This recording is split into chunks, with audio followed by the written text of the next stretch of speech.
Galimera, Galimera, Galimera. Good morning, good morning, good morning. And first of all, a bit of a mixed day today. Absolutely beautiful weather, as you can see. The sun is shining bright. A few little clouds in the sky. Mr. Cockerel at the moment, it's gone a bit quiet.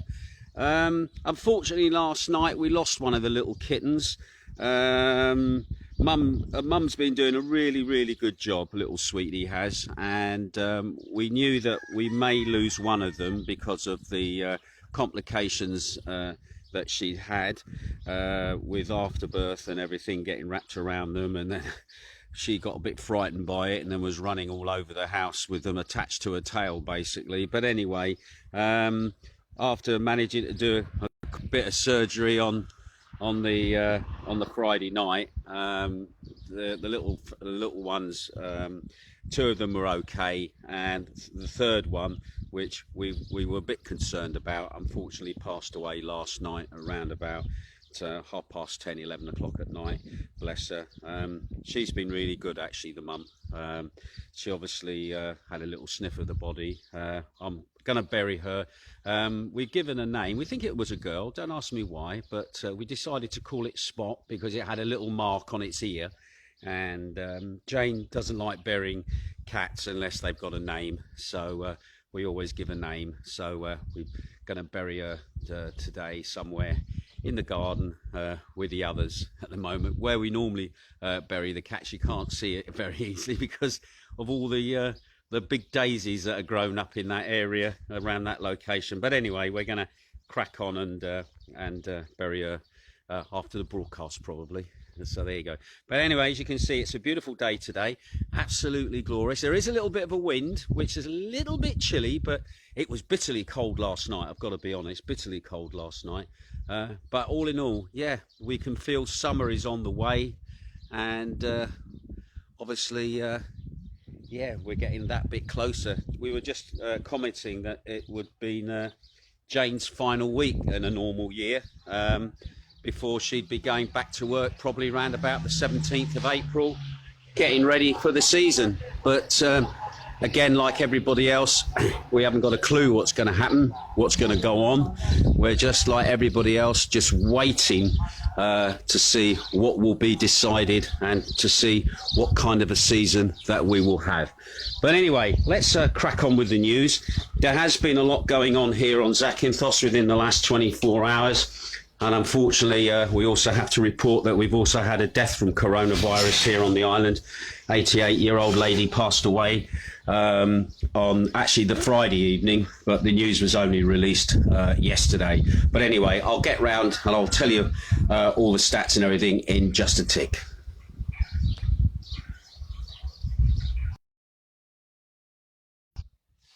Anyway, there you go. Just switch the screen round. Anyway, let's give you the whole of the news for the last 24 hours here in Greece. Just to remind you, if you're not already aware, it's the 11th of April.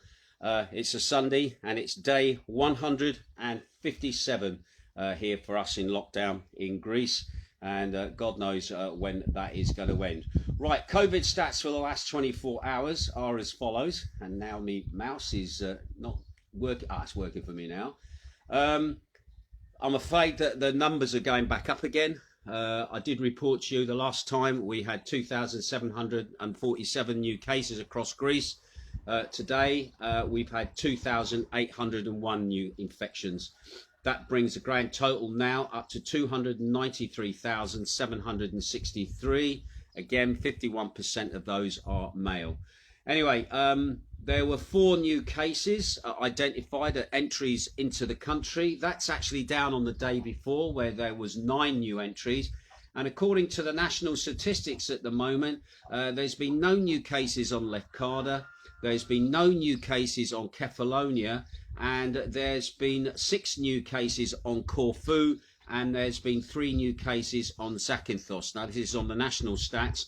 Checking our local reports, at the moment there's been no numbers given on local reports. Nobody's tested positive, so I can assume that that figure is just a catch-up from the day before. However, one thing that I can report to you is that an 88-year-old woman passed away on Friday. She'd been in the hospital having treatment.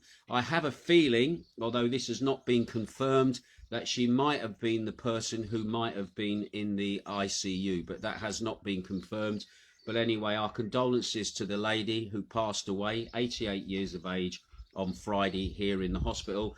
That brings the total amount of deaths we've had on the island since the pandemic started to 7, and we have had 4 deaths here in 2021. Obviously, this is the first death that we have actually had in the month of April. So once again, our condolences to her family, and obviously we will see what happens. But anyway, our condolences as well. As for deaths across the country, then, deaths were actually down.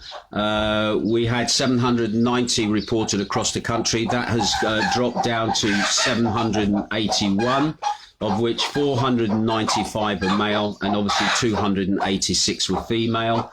The underlying age of those people passing away has been around about 67 years of age, and basically 83% of those had underlying health conditions or were over the age of 70.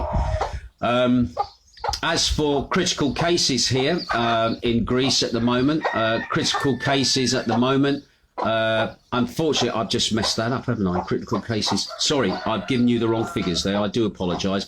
Critical cases at the moment are down from 790 to 781 critical cases across the country. I do apologise for that. As for today's news then, I'm just going to quickly go into today's news. Zakynthos again remains in a deep state of red after the announcement by Nikos Hadriala. He's the security health minister here in Greece. And that the list of deaths from COVID-19 obviously has increased as well with the passing of the 88-year-old woman. Now, Hermes News has been speaking to the president of the Medical Association of Zakynthos. There's been an interview published in the paper yesterday, which says that Pavlos Kassampelis has expressed his anxiety about what is happening in both Zakynthos and Greece, and has called for restraint and strict observance of measures to avoid coronavirus. Now, he says the number of cases that required hospitalisation is increasing, and he also says that the next 15 days, he says, are crucial, and we are relying, he says, here on Zakynthos, on vaccination of the population and obviously people following the rules. He also reminded people that Zakynthos is still in the red list of areas across Greece. He also said that each case that is confirmed corresponds to 4 unknown cases according to the most conservative efforts. He also said we are a closed society due to the insularity. We are an island basically, and we will see what exactly happens in the coming days. There are also incubated cases as well as other cases that are treated at home. Anyway, we still cannot make an accurate assessment of the gravity that exists in Zakynthos. Regarding mutations of the virus, he said, Mr. Kampalis said that there are more aggressive in the terms of transmission. Our consolation, he says, is vaccinations which are progressing to a degree, but not as we would like. He also went on to say that doctors and nurses and staff have gained more experience in treating patients with COVID, and he said this is also a hopeful message as well. He said in the last few days we have relaxed and a lot of people are walking without masks. He said there are gatherings of the population, which also does not help. We have not escaped from the danger, and we are going to peak with this phenomenon. He said the optimism shown by some, he said, is the wrong message to society. Regarding the handling by the government and the committee. Hello, my lovely. I will sort you out in a little. I've got the chicken coming in now. I don't know if you can see her there. Can you see her? I've got a little chicken sat on my laptop at the moment. Anyway, You guys are just getting so cheeky. I'm trying to be serious here. Anyway, he said, things so far are not good with so many imports that are every day in Greece. He said, we say this because the restraint and optimism shown by some is the wrong message to society, especially what is said about Easter, because there has been talk about maybe people being allowed to return to their villages at Easter. However, we are still waiting to see if there will be any confirmation on that at the moment. And even the powers that be in Athens are saying that the next 15 days are also crucial as well. Anyway, he also says communication policies should be more careful because there are problems ahead of us. He also says that committee members and the government officials are sending the wrong messages to the public in the public statements. We do not zero in on positives, but the management the management of the issue is not correct. Anyway, there you go. If you could just see what I'm looking at the moment, this cheeky chicken over here looking in. This is. I'm trying to think of her name, actually. I think she's one of the Laurel and Hardy couple, anyway. We'll sort them out in a minute. Right, I've lost my train of thought now. Anyway, more news then. Italy continues with the effects of the third wave of COVID-19 at the moment. Italy at the moment has had 17,567 new cases, and it also had 344 deaths in the last 24 hours. Until April 30th, a curfew is now being put in place across Italy between 10 o'clock at night and 5 o'clock in the morning. All non-essential travel between regions within Italy is also banned, and masks are compulsory in public spaces, indoors and outdoors. So Italy at the moment is having another surge at the moment over there. So again, we'll be keeping a close eye on Italy because once again, Italy are our neighbours next door to us, and also Italy is where, shall we say, everything really started up in Europe last year with lockdowns and everything else. And so Italy at the moment seems to be going through another phase of an increase at the moment. Anyway, going back to Greece, a senior official of the Education Ministry told the Greek press that students who are foreign nationals will be issued with a provisional social security identification number, or an AMKA number as we know it here, so that they can buy a self-testing kit ahead of reopening of schools on Monday, responding to complaints from private schools that several pupils do not have access to these tests. Students and teachers returning to school will be required to use the kits for self-administered coronavirus tests, which began arriving in Greek pharmacies on Wednesday, although I've not had any wording whether they have arrived here on the island, and they were supposed to have arrived by Friday here on Zakynthos, but again, there's been no local reports as to whether they have arrived. Do you know what? Excuse me a minute. I'm going to have to feed this girl. Come over here, you. She's acting like an eagle flying on me shot. There you go, darling. There you go. Enjoy that. God, this news is taking longer this morning. It really is. I do apologise. This is the craziness that we live in here on Zakynthos. Just had a comment there. Loving the chickens. Thank you. However, several private schools have also informed the ministry that some of their students are foreign nationals, children of embassy employees, or students whose families have settled in the country, though through the Golden Visa program, do not have AMKA or a tax certification number. So obviously they're people that are falling through the net in getting vaccinations. They've also said in some cases their parents also lack a TaxisNet code to register the results for the self-test as required by the ministry. So you need a tax number basically to be able to put the score on the door. This is one of the reasons why I've said that I still feel the pharmacies should be administering the vaccinations. Administering the tests, because it's not so much about taking the test, it's about the result that you get and where that result goes. And we've already seen there's been a lot of confusion over results, which can either to the detriment of what's going on, or either to fanning the flames, shall we say, of what's going on as well. So again, we'll keep an eye on that story as well. Private schools have also pointed out that administrative and other staff, such as school bus drivers, caretakers and cleaners, will also need to be tested as well. And that is something that's not been spoken about at all. Although some of them actually have been vaccinated as part of essential workers. Again, we'll see how that also plays out as well in the media here as well. Also, as well, another big story that's been covering here in Greece at the moment is the death of the journalist Giorgos Karaivaz, who was gunned down outside his home on Friday. The autopsy report has been released into the mainstream media. It seems that Mr. Karaivaz took 10 bullets to his body.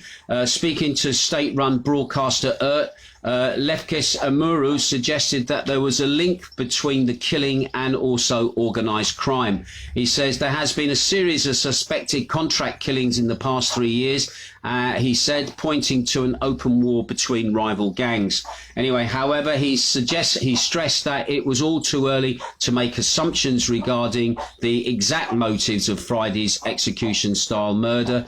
The autopsy showed that the victim received 6 bullets to the chest, 2 to the head and 1 in the neck and left palm. Karaivaz was shot by 2 men on a motorcycle.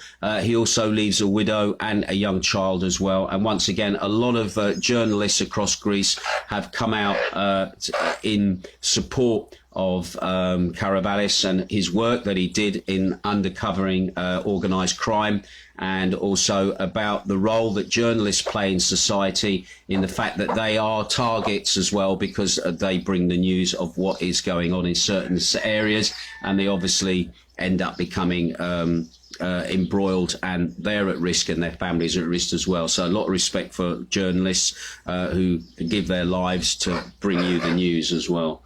Anyway, and finally, for those people who either rent or buy houses, there's been some interesting, an interesting report from Eurostat that was released this weekend, showing that house prices and rents in Greece dropped among EU countries. Dropped. I'll say that again.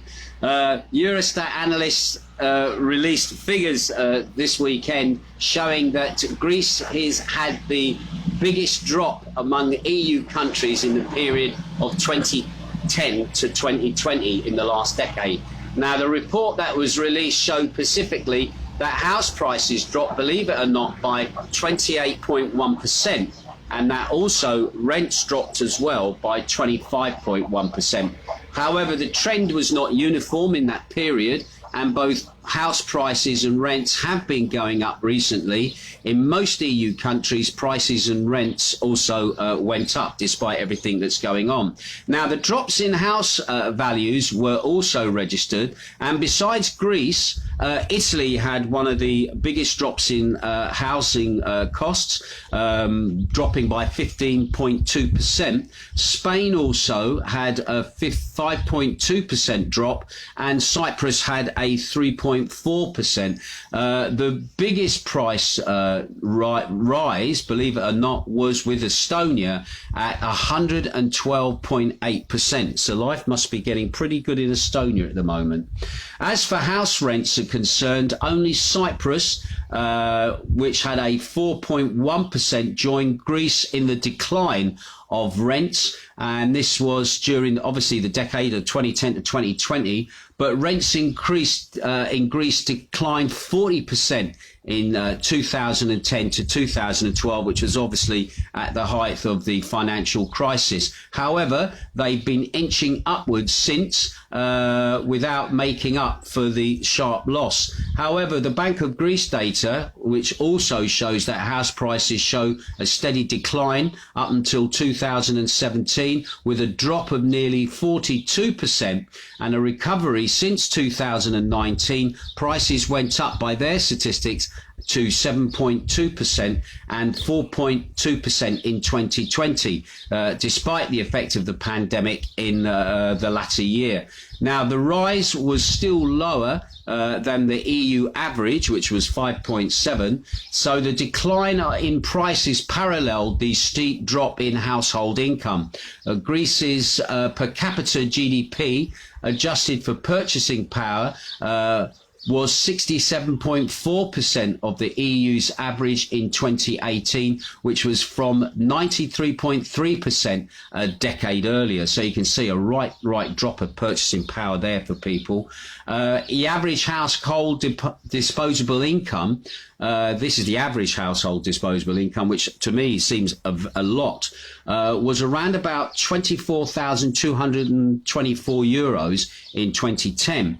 And that had dropped to 14,932 in 2016. To be honest, I know very few people who are probably earning 14,932 euros a year in Greece at the moment. But these are the figures according to Eurostat. Anyway, when it comes to rent, among those 83% in Greece that spend over 40% of their income on rent, okay, compared to 25% in the EU. So there you go. That's if you're considering buying or renting here in Greece, that'll give you some idea of the figures as it shows. Anyway, I do apologise for a bit of a shambolic broadcast this morning, but I've never known the chickens getting as cheeky as what they're getting there at the moment. I'll have a quick look and see who's tuning in. Alf Ling is tuning in. Nice to see you. Emma Mark is tuning in. Shane Bowen is tuning in. Shirley Russell. Jill Jeff Seed is also tuning in as well. Wendy Norcliffe is tuning in. Denise Driscoll is also watching. Karen Bush is watching. Johnny Hayes is tuning in as well. Shane Bowen says, Galimera Ginge, Galimera Shane, nice to have you looking in from Exmoor. Julie Meldrum is watching. Lisa Jane Baker is watching. She says Galimera. Sophie Smith is watching as well. Raina Pete Dillon is watching. Big Al Thompson says, morning Ginge. Thank you, Big Al. Lorna Grant says, morning Ginge. Lovely sunny day here in Suffolk. Well, I'm pleased you've had a sunny day as well. We were seeing pictures of people with snow again yesterday up around the Stoke-on-Trent area and around those areas. I'm not sure what it was like on Exmoor if they'd had a bit of snow up there as well. John Atherton is watching. Angela Love is watching. Gav Kitchen is watching as well. Teresa Stokes is watching. Nice to see you. Teresa Ann Huggett. Bruffy up there, up in the north of the Peloponnese there is looking in as well. Pam Stott is also watching as well. Rob Davis, Phil Ellis as well. Andrew the Fridge Watkins over there in Wales. Nice to see you. He says, how many have had their first jab on the island, Ginge? Good question. To be honest, I can't really answer that question at the moment. I don't actually know. No figures have been published about how many jabs we've had. The only thing that I am hearing reference to jabs is that the shortage of vaccine. The vaccine has not been getting here as quickly as what we would like. We've not had the testing kits as well. They were supposed to arrive on Friday, but we've not had any word about whether the testing kits have arrived on Friday. The only thing that we are 100% getting for sure is what's happening with the testing, as in people being tested and results on that. But when it comes to how many people have been vaccinated, again, no figures have been released on vaccinations here on Zakynthos itself. But in Greece at the moment, I'm trying to remember off the top of my head at the moment, I think about 10% of the population has been vaccinated. We've also had problems with delivery of vaccine because you remember all this hassle that's been embroiled with the EU taking control on distribution. We were one of the countries that had obviously ordered our own vaccines, and then obviously had that stopped for a while because the EU insisted on taking control of it. Mitsotakis playing the long game because obviously he's wanting bailout money from the EU, has been kind of supporting Ursula von der Leyen because obviously when it comes to money being doled out for what's gone on, I don't think he wants to have a black mark against him in the fact that she might get petty, as she's been shown to be petty, and not give money that Greece would like to help rebuild after all this is over. So again, at the moment, I can't really answer that question at the moment, Richard. but I will keep my eye and ears close to the ground and see if we can get any numbers on the amount of people that have been vaccinated.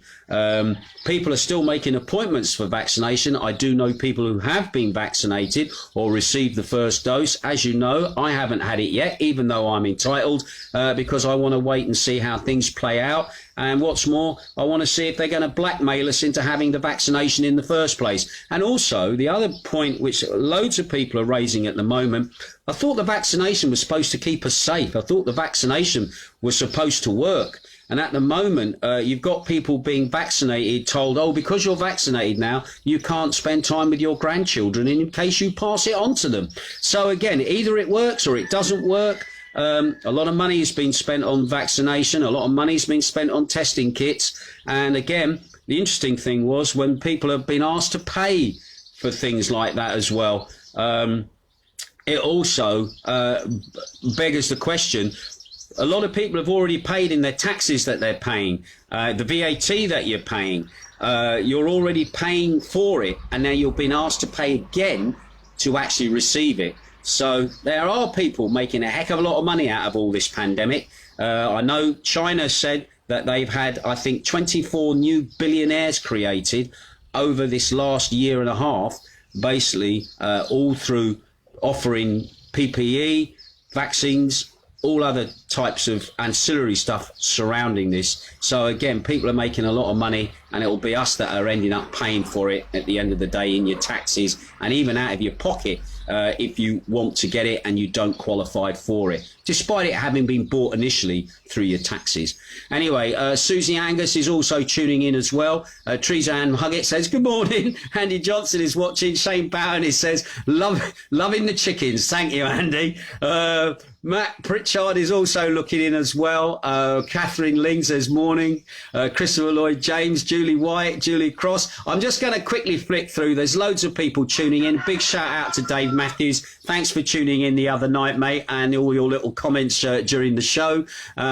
Linda and Gary are also tuning in. Brian Teller, David Lowry, Dennis Tyndall, Bernard Loftus over there in Sillaby says, I love the show. Thanks, Gins. Cheers, my darling. Also, Christine Coldwell, also from Leighton Buzzard, is tuning in as well. Nice to see you. Nice to talk to you the other day as well. And everything seems to be going all right there in Leighton Buzzard at the moment. And Lorna Gant says, morning, my lovely. Thank you for that, Lorna. Right, listen, got to bang it on the head there. Sorry for a bit of a shambolic broadcast this morning. I have never known the chickens to get so upfront and personal. They are very smart and very intelligent creatures. Trust me. Once you've had chickens, my brother has actually bought chickens, and he said they make such a difference to his life.